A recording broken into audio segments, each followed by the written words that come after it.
Hi everyone. In today's tutorial, we will show you how to create a QR code for a website, linked directly in Canva.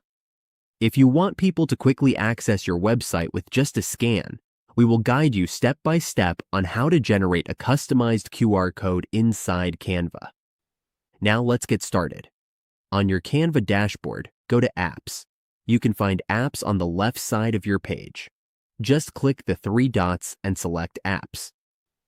Here, we will search for QR. Type QR code generator. Once it loads, choose the basic QR code. Then, select this option. Use this in a new design. Let's set the canvas size. For example, 1920 by 1920, and create a new design. This is the standard size for QR codes. Now, enter the link you want to use. For example, let's go to YouTube. We will generate a QR code for a video just as an example. Let's paste the URL link and generate the code.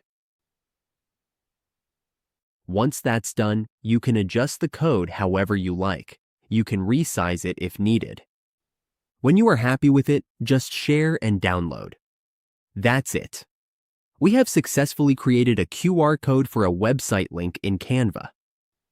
Now we can easily add it to posters, flyers, presentations, or social media designs.